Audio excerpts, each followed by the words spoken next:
तो hello students, तो आज हम लोग क्लास 12 के जो आगे न्यूक्लियोफिलिक सब्स्टिट्यूशन रिएक्शन को पढ़ रहे थे उसी के आगे हम लोग शुरुआत करेंगे SN1 SN2। लेकिन उसको शुरू करने से पहले जो उसके कुछ बेसिक्स पोर्शन है जिसमें कि जिसका यूज़ बार बार आएगा और उस टर्म को जाने बिना हम SN1 SN2 मैकेनिज्म को अच्छी तरह समझ नहीं पाएंगे, तो उसको पहले हम लोग क्लियर कर लेते हैं, फिर हम लोग आगे बढ़ते हैं। तो उसको क्लियर करने के लिए सबसे पहले हम लोग देखेंगे कि ये स्टीरियो आइसोमेरिज्म क्या होता है। स्टीरियो आइसोमेरिज्म वो आइसोमेरिज्म है जिसमें कि हमारा कोई भी कंपाउंड है उसका फिजिकल और केमिकल प्रॉपर्टी तो सेम होता है, लेकिन हुआ क्या कि उसका जो प्लेन पोलराइज्ड लाइट्स में जब उसको पास कराएंगे तो उसके जो रोटेशन होगा वो डिफरेंट हो जाएगा। जैसे होता क्या है कि ये कोई भी कंपाउंड ऑप्टिकली एक्टिव है या नहीं है वो हम लोग ऐसे चेक नहीं करते हैं। एक पोलारीमीटर होता है, हम लोग पोलारीमीटर में कंपाउंड को डालते हैं, फिर हम लोग क्या करते हैं प्लेन पोलराइज्ड लाइट को पास कराते हैं। तो प्लेन पोलराइज्ड लाइट को पास कराने के बाद वो जो कंपाउंड है वो उसके दो रोटेशन आते हैं, या तो लेफ्ट ये क्लॉकवाइज हो जाएगा या तो एंटी क्लॉकवाइज हो जाएगा। तो क्लॉकवाइज और एंटी क्लॉकवाइज रोटेशन के बेसिस पे उस कंपाउंड के दो फॉर्म हो जाते हैं, जिसे बोलते हैं डी फॉर्म और एल फॉर्म। तो डी फॉर्म एल फॉर्म क्या है वो आगे डिस्कस करेंगे। पहले हम लोग जो स्टीरियो आइसोमेरिज्म क्या होता है उसको समझ लेते हैं, और स्टीरियो आइसोमेरिज्म के लिए क्या कंडीशन कैसे पहचानेंगे कि ये कंपाउंड ऑप्टिकली एक्टिव है या नहीं है, तो उसको समझ लेते हैं। ठीक है, तो स्टीरियो आइसोमेरिज्म होने के लिए पहला कंडीशन क्या है, compound should be chiral. Chiral means वो कंपाउंड क्या होना चाहिए, एसिमेट्रिक होना चाहिए, सिमेट्री नहीं होनी चाहिए, एब्सेंस ऑफ सिमेट्री। तो वो कायरल कंपाउंड उस कंपाउंड को बोलेंगे वो कार्बन के पास 4 बॉन्ड होते हैं और चारों बॉन्ड क्या हो डिफरेंट टाइप के ग्रुप से अटैच्ड हो, तो वो होगा असिमेट्रिक होगा। तो इसको समझ लेते हैं पहले। देखिए जैसे कि हमारा एक कंपाउंड है, कोई लेते हैं जनरल फॉर्म, ये A है, C है, यहाँ A लगा दिए, ये B, ये C, ये D। तो ये क्या है, कार्बन 4 बॉन्ड बनाता है और चारों बॉन्ड डिफरेंट टाइप के ग्रुप्स जुड़े हुए हैं। तो A is not equal to B is not equal to C is not equal to D। तो चारों जब डिफरेंट हो जाएंगे और ये कार्बन क्या होना चाहिए, sp3 हाइब्रिडाइज्ड होना चाहिए, तो इसको हम क्या बोलेंगे, कायरल।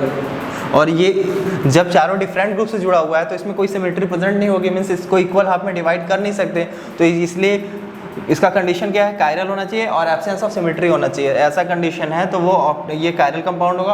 अगर किसी कंपाउंड में कायरल कार्बन पाया जाता है तो वो ऑप्टिकली एक्टिव हो भी सकता है, नहीं भी हो सकता है, तो उसकी आगे बाद में बात करेंगे।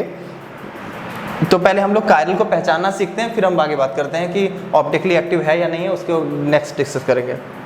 देखिए तो ये क्या है, कार्बन है, चारों तरफ डिफरेंट ग्रुप, तो हम sp3 हाइब्रिडाइज्ड कार्बन है, तो ये क्या हो गया, कायरल। अब जैसे ये कार्बन है, इस कार्बन में ये 3 हाइड्रोजन जुड़े हुए हैं, तो अगर आप इसको हम सिंप्लीफाई करें तो हम क्या करेंगे, यहाँ पे इस हाइड्रोजन को ऐसे लगा दें, तो ये 3 हाइड्रोजन, ये ग्रुप पूरा अलग हो गया, लेकिन ये 3 हाइड्रोजन तो सेम हो गया ना, इसलिए ये क्या हो गया, कायरल नहीं होगा। लेकिन अब इसको ओपन करके देखते हैं, यहाँ क्या हो गया, ये ग्रुप अलग, ये ग्रुप अलग, लेकिन ये दोनों क्या हो गए, सेम। चारों डिफरेंट होना चाहिए, ध्यान रखना है। अब आते हैं हम इसमें, इस कार्बन में देखिए ये CH3 है, ये CH3 है और ये H है और ये पूरा ग्रुप एक अलग है। तो ये ग्रुप दूसरा है, ये ग्रुप दूसरा है, ये ग्रुप दूसरा है, लेकिन ये दोनों ग्रुप क्या हो गए, सेम हो गए। तो इसमें कोई भी कार्बन कायरल नहीं है। लेकिन अगर इसी की जगह पे हम कुछ और ग्रुप लगाते थे, जैसे यहाँ पे हम लगा देते Cl, इसी कंपाउंड में Cl लगा देते, तो क्या होता, ये पूरा ग्रुप अलग, ये ग्रुप अलग, ये ग्रुप अलग और ये भी अलग। तो ये कार्बन, चारों कार्बन के अराउंड चारों जो ग्रुप हैं वो डिफरेंट हैं, तो ये क्या हो गया था, हमारा कायरल कार्बन हो जाता है। ठीक है, अब आते हैं इस क्वेश्चन में।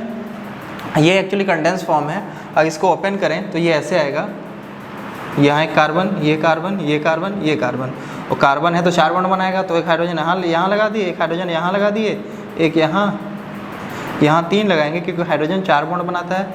यहाँ देखिए एक कार्बन 4 बॉन्ड बनाया, तो 3 ये, एक 4, ये 2, एक 3, 4, ये भी 4 बॉन्ड। अब यहाँ एक हाइड्रोजन लगा दिए तो ये कार्बन भी 4 बॉन्ड बना लिया, यहाँ भी 3 हाइड्रोजन। ये कंडेंस फॉर्म होता है। तो इसमें देखिए ये कार्बन 3 हाइड्रोजन, तो सेम ग्रुप, तीन ग्रुप सेम है, तो ये कायरल नहीं होगा। इसमें 2 सेम हो गए तो ये भी कायरल नहीं होगा। और इसमें देखिए ये पूरा एक ग्रुप अलग हो गया, ये पूरा एक ग्रुप अलग हो गया, ये ग्रुप अलग, ये ग्रुप अलग, तो चारों डिफरेंट ग्रुप हो गए, तो ये क्या हो गया, हमारा कायरल हो गया। लेकिन इसमें 3 हाइड्रोजन सेम हो गए तो ये कायरल नहीं है। अब आते हैं इस कंपाउंड में, यहाँ देखिए कार्बन है, यहाँ भी कार्बन है। अब क्या हुआ, ये CH3 एक ग्रुप अलग, ये नेक्स्ट अलग ग्रुप, ये ग्रुप अलग, और ये पूरा एक ग्रुप अलग, तो ये भी क्या हो गया, कायरल। अब इस कार्बन के लिए आते हैं, ये अलग, ये भी अलग, ये भी अलग, और ये पूरा अलग हो गया, तो चार डिफरेंट टाइप के ग्रुप हो गए ना, तो ये भी क्या हो गया हमारा, कायरल हो गया। तो अभी हम पहचान रहे हैं कायरल कार्बन पहचानते गए, क्योंकि जब तक कायरल कार्बन पहचान नहीं पाएंगे ऑप्टिकली एक्टिव इनएक्टिव की बात नहीं कर पाएंगे। ठीक है, तो अब देखिए इसमें ये कार्बन में तो तीनों हाइड्रोजन इसी तरह का है, तो तीनों हाइड्रोजन सेम है, तो ये ऑप्टिकली इनएक्टिव हो जाएगा, मतलब सॉरी कायरल नहीं होगा। और ये तीनों भी, ये भी सेम हो गए, तो ये भी कायरल नहीं होगा। तो आइए देखते हैं which of the following is optically active. तो ऑप्टिकली एक्टिव कोई भी कंपाउंड है उसके लिए कंडीशन क्या है, कायरलिटी होनी चाहिए। अगर कोई भी कायरल कंपाउंड हो मीन्स कंपाउंड के पास कायरल कार्बन हो, अगर उसके पास एक कायरल कार्बन है तो वो मस्ट है कि ऑप्टिकली एक्टिव होगा। अभी इसको डिटेल में हम बाद में नेक्स्ट लेक्चर में डिस्कस करेंगे, फिलहाल इस कॉन्सेप्ट को यूज़ करते हैं। तो अब इस कंपाउंड में देखना है, सबसे पहले हमको क्या देखना है, एक कंपाउंड के पास कायरल कार्बन है या नहीं है। अगर है तो कितने हैं, अगर एक है तो हम मस्ट है कि कायरल कार्बन ये ऑप्टिकली एक्टिव होगा ही होगा। तो देखिए इसमें देखते हैं, तो ये 3 हाइड्रोजन है, ये तो नहीं होगा। यहाँ इसके पास भी 3 हाइड्रोजन है, मतलब 3 सेम टाइप के ग्रुप हो गए। यहाँ भी 2 सेम टाइप के ग्रुप हो गए, मतलब चारों डिफरेंट ग्रुप होने चाहिए। अब इसमें देखिए ये ग्रुप अलग हो गया, ये डिफरेंट हो गया, ये पूरा ग्रुप डिफरेंट, और यहाँ जो हाइड्रोजन है इसको अगर हम इरेज करके लिख दें तो ये भी अलग हो गया। तो ये क्या हो गया, हमारा कायरल कार्बन हो गया। तो यहाँ कायरल कार्बन एक हो गया, तो ये हमारा ऑप्टिकली एक्टिव हो गया। OA means optically active. अब इस कंपाउंड में देखिए ये C2H5, ये दोनों सेम, ये दोनों भी सेम, तो दोनों सेम है, चारों डिफरेंट तो नहीं है, तो ये कायरल कार्बन नहीं है, तो ये ऑप्टिकली इनएक्टिव। ठीक है, अब इसमें देखिए ये भी ग्रुप सेम, ये भी ग्रुप सेम, ये डिफरेंट है और ये हाइड्रोजन डिफरेंट है, लेकिन चारों डिफरेंट होना चाहिए, तो ये भी ऑप्टिकली इनएक्टिव हो गया। इसमें देखिए ये ग्रुप अलग है, ये भी ग्रुप अलग है, ये भी ग्रुप अलग है, और ये हाइड्रोजन भी अलग है, तो ये हमारा क्या हो गया, चारों ग्रुप डिफरेंट हो गए, तो ये हमारा क्या हुआ, कायरल, तो ऑप्टिकली एक्टिव। अब इसमें देखते हैं, ये कार्बन है, कार्बन ये ऐसे इसको ओपन करते हैं, तो ऐसे 2 हाइड्रोजन जुड़ा हुआ है, तो 2 बॉन्ड इधर, 2 बॉन्ड, तो यहाँ चारों अलग होना चाहिए, तो 2 तो सेम हो गए। जब 2 ही सेम हो गए तो पहले ही कैंसिल, ये कायरल नहीं होगा। यहाँ भी 2 सेम हो गए, यहाँ भी 2 सेम हो गए, तो ये भी ऑप्टिकली इनएक्टिव मीन्स कायरलिटी है ही नहीं। लेकिन इसमें देखिए ये ग्रुप पूरा अलग, ये ग्रुप अलग, ये ग्रुप अलग, और ये हाइड्रोजन अलग, तो ये हो गया कायरल, तो ये हमारा क्या हो गया, ऑप्टिकली एक्टिव। अब ऑप्टिकली एक्टिव पहचाना सीख गए, सिंपली हम लोग कायरल कार्बन पहचाना सीख गए। तो अगर अब आप लोग इस क्वेश्चन बताएंगे कि इसमें से कौन कौन कितने कार्बन में, कितने कंपाउंड में कायरल कार्बन है, और कितने chiral, number of chiral carbon कितने हैं, 1 हैं, 2 हैं, कि 0 हैं, कि 2 से ज़्यादा हैं। तो इसको चेक कीजिए, पहले आप वीडियो को पॉज कीजिए, क्वेश्चन को देखिए, खुद से पहले इसको देख के कोशिश कीजिए, अपने से आंसर निकाल लीजिए, निकाल के फिर हम जब यहाँ समझते हैं इस पे ब्लैक बोर्ड पे, सॉरी वाइट बोर्ड पे, तब आप उसको चेक कीजिएगा कि कहाँ गलती हुई है, और उस गलती को इम्प्रूव कीजिए, सीख जाएंगे, बहुत आसान होता है। ठीक है, तो ये हमारा कंपाउंड है। तो यहाँ जहाँ कंडेंस फॉर्म है, तो जहाँ कुछ नहीं वहाँ हाइड्रोजन लगा देते हैं, क्यों होगा, कार्बन 4 बॉन्ड बनाएगा, तो हाइड्रोजन लगा दिए, तो सारे कार्बन का 4 बॉन्ड हो गया। ये देखिए कार्बन है, 4 बॉन्ड हो गया, तो यहाँ ये दोनों चारों डिफरेंट होने चाहिए, तो 2 सेम हो गया, तो ये पहले ही कायरल नहीं होगा। ये भी 2 सेम हो गया, ये भी कायरल नहीं होगा। यहाँ देखिए इस टाइप के कंपाउंड को सॉल्व करने के लिए सबसे पहले दिमाग में रखिएगा, कॉन्सेप्ट को समझ लीजिए कैसे सॉल्व करना है। ये कार्बन है, तो इस कार्बन के सामने वाले बॉन्ड को ब्रेक कर देना है। देखिए इसको हम ब्रेक कर दिए, ये समझने के लिए बता रहे हैं, एक तरीका है सॉल्व करने का, कन्फ्यूज़न कभी नहीं होगा।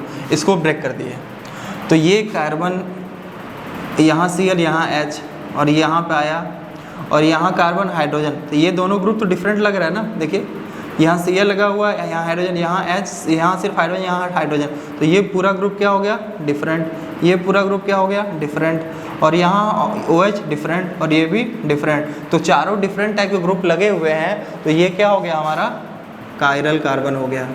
ठीक है, अब नेक्स्ट आइए समझते हैं कि ये जो कंपाउंड है, अब आते हैं इस वाले कार्बन पे। अब इस वाले कार्बन पे आने से पहले फिर से हम वही प्रोसीजर फॉलो करेंगे। अब इसके सामने वाले बॉन्ड को कर देंगे हम ब्रेक। जैसे ही ब्रेक किए तो ये इसके सामने वाला ये ग्रुप क्या हो गया, यहाँ कार्बन पे OH लगा हुआ है, H लगा हुआ है, लेकिन यहाँ कार्बन पे सिर्फ हाइड्रोजन ही लगा हुआ है। तो ये ग्रुप पूरा क्या हो गया, डिफरेंट हो गया। ये भी ग्रुप क्या हो गया, पूरा डिफरेंट हो गया। तो ये दोनों ग्रुप डिफरेंट, और यहाँ एक क्लोरीन है, ये एक हाइड्रोजन है, तो चारों डिफरेंट ग्रुप हो गए। तो ये भी क्या हो गया हमारा, कायरल। तो इस कंपाउंड में हमारे पास 2 कायरल कार्बन है। कैसे पहचाने ये समझ गए। अब वही सेम जो मेथड है इस पे अप्लाई कीजिए। अब क्या करते हैं, ये पहले इस कार्बन को चेक करते हैं। तो इसके सामने वाले बॉन्ड को हम ब्रेक कर दिए। तो सामने वाले बॉन्ड को ब्रेक किए, यहाँ पर हाइड्रोजन लगा दीजिए इस कार्बन पे, और यहाँ पे हाइड्रोजन लगा दिए। इसको ब्रेक किए तो इस ग्रुप में कार्बन पे एक हाइड्रोजन, 2 हाइड्रोजन, इस कार्बन पे एक हाइड्रोजन, एक OH। तो ये क्या हो गया, ग्रुप डिफरेंट हो गया, और ये भी क्या हो गया, डिफरेंट हो गया। तो ये दोनों ग्रुप डिफरेंट, और यहाँ एक हाइड्रोजन भी तो होगा। हाइड्रोजन नहीं लिखा जाएगा तो भी आपको अंडरस्टूड होना चाहिए कि कार्बन 4 बॉन्ड बनाएगा, और जहाँ मतलब 3 बॉन्ड है तो वहाँ चौथा बॉन्ड आपको हाइड्रोजन कर देना है। ये कंडेंस फॉर्म में है, इसको ध्यान रखिएगा। तो ये क्या हो गया, चारों ग्रुप क्या हो गए, डिफरेंट। जब चारों डिफरेंट तो ये कार्बन कैसा हो गया, कायरल। तो इसमें टोटल कायरल कार्बन कितने हो गए, 2 कायरल। अब इसमें हम लोग देख रहे हैं एक कायरल ये मिला। अब देखिए इस कार्बन पे आते हैं, तो इस कार्बन पे 2 हाइड्रोजन सेम टाइप के हो गए, 2 हाइड्रोजन हैं तो दोनों सेम हो गए, तो ये तो कायरल नहीं होगा। लेकिन अब इस पे आते हैं, एक OH है, एक H है, तो ये क्या हो गया, ये 2 डिफरेंट हो गया। अब हम इसको चेक करते हैं कि इसके लिए इस कार्बन को भी चेक करने के लिए हम लोग सेम मेथड का यूज़ करते हैं। तो क्या करेंगे, इसके सामने वाले बॉन्ड को ब्रेक कर दिए। जैसे ही सामने वाले बॉन्ड को ब्रेक किए तो ये कार्बन पे 2 हाइड्रोजन, इस कार्बन पे एक हाइड्रोजन, एक क्लोरीन, ये ग्रुप तो पूरा अलग हो गया, और ये भी ग्रुप पूरा अलग हो गया, और ये ग्रुप तो अलग है ही। तो चारों डिफरेंट हो गए, तो ये भी क्या हो गया, हमारा कायरल हो गया। देख लीजिए किसी भी कार्बन पे सेम टाइप के ग्रुप अगर 2 हो जाए तो आप समझिए कि उसमें आगे चेक करना ही नहीं है, आप उसको छोड़ सकते हैं। जैसे ये 2 हो गया तो इसको बॉन्ड ब्रेक करने की चेक करने की जरूरत नहीं है, आपका टाइम सेव हो गया। तो 2 अगर ये दोनों अलग हो भी जाता तो ये दोनों तो सेम रहता ना, यहाँ तो चारों डिफरेंट होना चाहिए। तो ये क्या हो गया, हमारा कायरल नहीं है। अब आते हैं इस पर, ये 3 हाइड्रोजन है तो ये तो कायरल होगा नहीं। तो पहले इसमें देख लीजिए, ये भी इसमें भी 2 कायरल कार्बन, ठीक है। अब देखिए 3 हाइड्रोजन, तो ये तो कायरल नहीं होगा। अब इसके पास देखिए ये CH3 एक ग्रुप हो गया, ये क्लोरीन एक ग्रुप है, एक हाइड्रोजन, ये भी अलग ग्रुप, और ये एक पूरा अलग ग्रुप। तो ये चारों डिफरेंट ग्रुप हो गए, तो ये क्या हो गया हमारा, कायरल। यहाँ ये ग्रुप अलग पूरा, ये ग्रुप अलग, लेकिन इसके पास 2 हाइड्रोजन है तो दोनों सेम टाइप के हैं, तो ये कायरल नहीं होगा।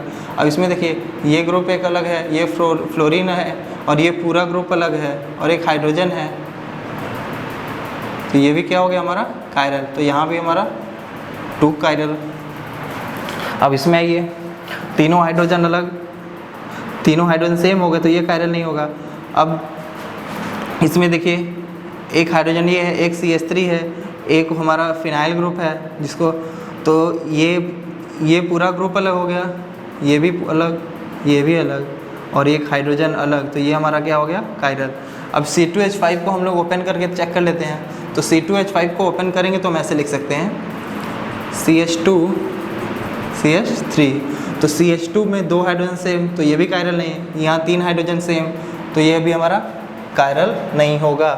अब आते हैं इसमें, तो ये भी C2H5 है, CH2 CH3 में ओपन करेंगे तो इसमें भी कोई कायरल नहीं होगा। CH2 में इसमें भी 2 हाइड्रोजन सेम होंगे, इसमें भी कोई कायरल नहीं होगा। अब इसमें देखिए एक फ्लोरीन एक ब्रोमीन, ये दोनों ग्रुप अलग हो गए, ये पूरा एक ग्रुप अलग हो गया, ये पूरा एक ग्रुप अलग हो गया, तो ये हमारा क्या हो गया, कायरल। अब इसमें देखिए ये CH3 है, ये क्लोरीन है, ये एक पूरा ग्रुप अलग है, तो एक हाइड्रोजन है, तो यहाँ भी क्या हो जाएगा, हमारा कायरल हो जाएगा। कोई कन्फ्यूज़न होगा तो आप डाउट पूछ सकते हैं। तो ये फ़िलहाल आपका पोर्शन था जिसमें कि आपको ऑप्टिकली एक्टिव हम कंपाउंड चेक करना था और कायरल चेक करना था। कायरल चेक कर लेंगे तो उसके बेसिस से बहुत सारी चीज़ें हम लोग आगे डील करेंगे, जैसे क्या होता है रिटेंशन, क्या होता है इन्वर्जन, क्या होता है रेसमिक मिक्सचर, क्या होता है एनहांसियोमर, क्या होता है। ये सारी चीज़ों को हम क्या करेंगे, ये कायरलिटी के भी बेसिस पे ही हम लोग समझेंगे।